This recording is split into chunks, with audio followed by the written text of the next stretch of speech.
Before we begin, please be advised that viewer discretion is strongly recommended. None of the content presented here has been exaggerated or taken out of context. These are the exact statements made by the prosecution team, defense team, Agent Ganon, Dr. Hughes, and Kaplan in a federal court on May 21st, 2025. Some words have been censored to comply with YouTube's guidelines. What you're about to hear is a voiced-over reading of Agent Ganon, Dr. Hughes, and Kaplan's testimony from the Sean Diddy Combs trial. Source: courtroom reporter at Inner City Press on X.com. All parties are presumed innocent until proven guilty. Listen at your own discretion. What you're about to hear is Agent Ganon, Dr. Hughes, and Kaplan's testimony from beginning to end.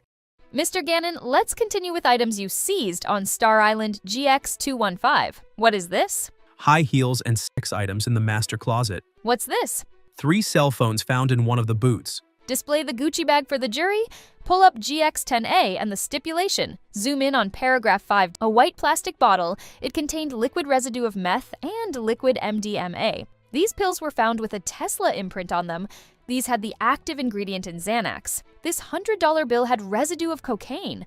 Mr. Ganon, what's this? A dark wood box with the word Puffy on the top. How do you know that this is the Astroglide and the baby oil that you seized? How many bottles of each? 31 Astroglide, 25 baby oil bottles. Any other cell phones found? Yes. Was a gun found in this suitcase? A .45. Hold the bullets up for the jury. No further questions.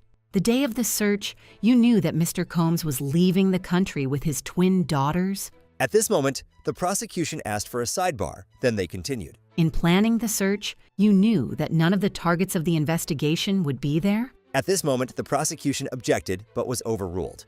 The plan was to have him not there, but we had contingencies. What type of vehicles did you use? Armored vehicle. And a boat come in by land and by sea? It's common practice. 80 or 90 agents? Not all at the same time. You found 6 people and kept them in handcuffs for an hour. No, ma'am. There was one individual who wasn't happy with us and wasn't cooperating, so we kept him in handcuffs longer. Because he wasn't happy with cuffs? There was a music studio in the guest house, right? DX305. Do you recognize this? Yes, ma'am. It's the studio. Move to admit. The gun was wrapped in a towel. It didn't look like how you displayed it to the jury yesterday, right?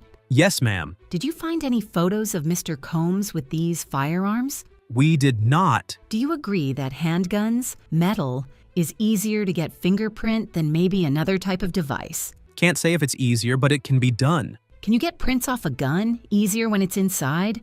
I think so. At HSI, you have Mr. Combs' DNA, right? I don't know. When he was arrested, the government took DNA swab, right? I don't know. Hold up the Gucci bag.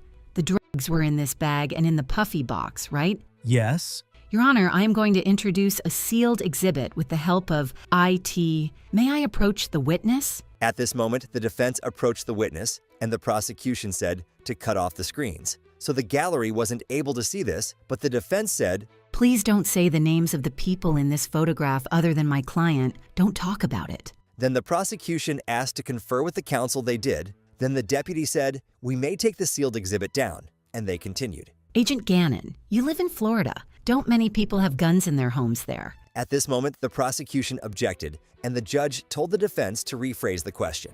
Do you have guns in your home? Yes. No further questions. The government calls Dr. Dawn Hughes. What is your profession? Clinical and forensic psychology. I treated people who were in World War II, which was such an honor. How many times have you testified in court? 60 or 65 in SDNY, ENDY, and the Northern District. Also New Jersey, Pennsylvania, Connecticut, Virginia. We offer Dr. Hughes as an expert. What do you anticipate covering? Why victims stay. Memory. Have you been retained by the government? Yes. What is your hourly rate? $600, $6,000 for the day in court. Why do victims stay? There are psychological bonds and the psychological consequences of the abuse. What are the levels of fear? It ranges from physical violence to butterflies. Violence doesn't have to happen all the time. What is psychological violence? Intimidation, throwing things, telling you what you can do and where you can go. At this moment, the defense objected, and the judge said, hold on, I'm going to strike that last answer. Then continued. What can be the role of sexual abuse? It puts the victim in significant psychological fear. Why does it prevent leaving? Shame, degradation. They don't want to think about it. What is emotional abuse? Putting down our partner, feeling like a piece of crap. What about financial dependence? The abuse controls housing and transportation, taking away her laptop. At this moment, the defense objected, and the judge sustained it. Are you familiar with love bombing? That honeymoon phase, the abuser showers her with gifts and affection to get her back. Does the attempt to leave happen over time? Yes, it takes multiple attempts. Which is the most common coping mechanism? Trying to work it out because of the trauma bond. You don't want to lose your partner. Personal coping mechanisms. How does placating or appeasing work? We're trying to avoid abuse. What is minimization? The victim says, maybe they had a bad day at work. Maybe they were intoxicated. It's a way to stay in the relationship, but it increases their risk. It's not a long-term strategy. It gets from one episode to next. What about the power relation? A person can have power as principal of a school. The victim asks, who is going to believe me? When does the victim finally speak? In a safe environment or after psychological help. What type of language do victims use when they first speak of it? They minimize. They are piecemeal. They remember the chipping paint on the ceiling, the smell of alcohol on the perpetrator's breath. At this moment, they had a sidebar in the court. Then the cross-examination began. Your clients, you observe them closely, their cognitive style. Yes, People don't fit into boxes, right? there are categories. But you have to listen to particular individuals, right? I'm not divorced from my training.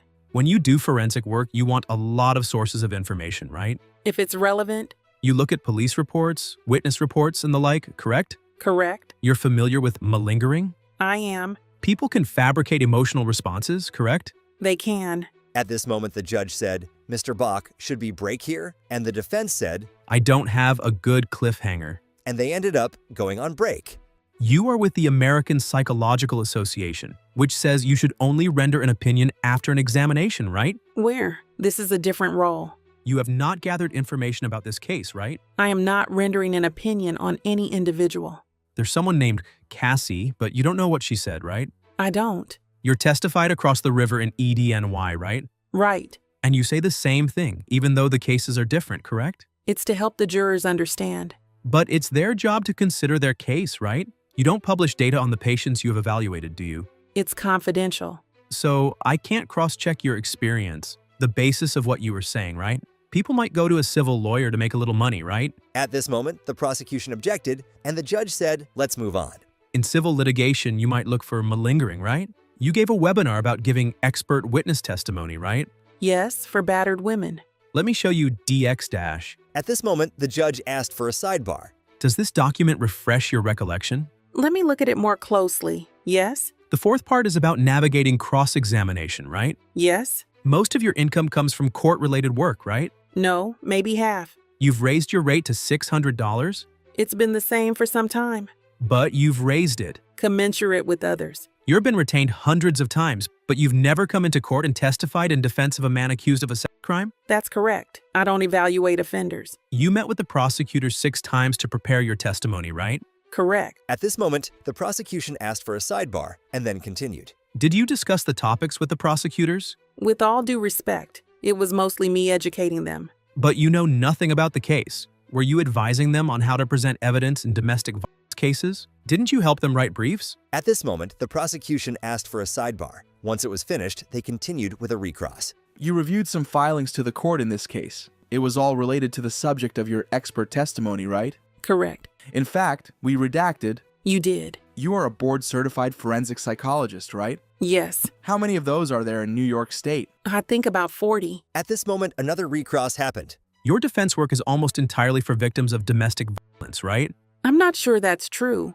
You worked with Mr. O'Brien Steele, who was defending a woman charged with reacting to domestic violence, right? Yes. And Mr. Steele decided not to use you after meeting with you. At this moment, the judge interrupted and told the defense to move on. And so they did. There were no further questions, and the prosecution called its next witness. The government calls George Kaplan. When did you work for Combs Enterprises? 2013 to 2015. What fell under that holding company? Clothing, liquor, entertainment. I was executive assistant to the chief operating officer. Where did you work? 1710 Broadway, NYC. What was your next position? Executive assistant to the chairman, Mr. Combs, from September 2014 to September 2015. Who did you report to? Ms. Coram, KK, she essentially ran Mr. Combs's life. Where did you report? L.A. What did you do? Carried his bags, made sure things were when he wanted them. As he trusted me more, he had me around more. I'd set up hotel rooms. How many hours a week? 80 to 100 hours a week. How much did you get paid?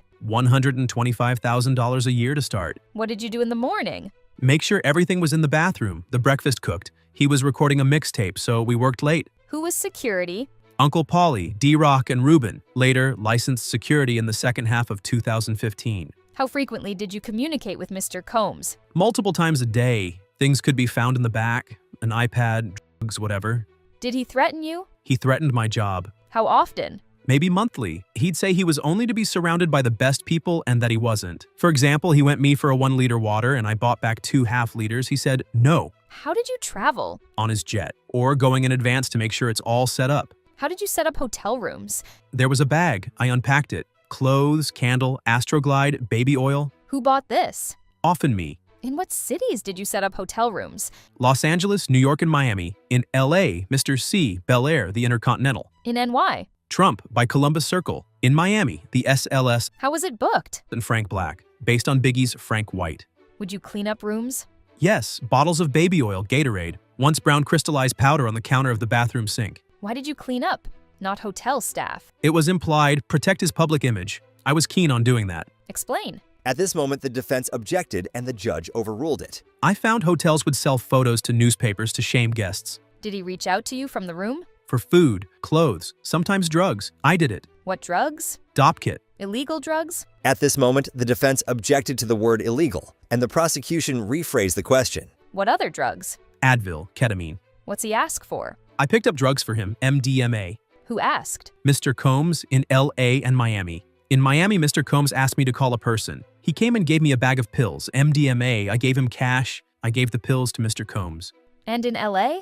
I went out and met the person in Hollywood. I gave money. He gave me a bag. At this moment, the judge said, "We will break for the day." And those were all of the testimonies today in the Diddy trial. What did you think about the testimonies today? Who do you think did better overall today? The defense or the prosecution? Let me know in the comments down below, and I'll see you tomorrow.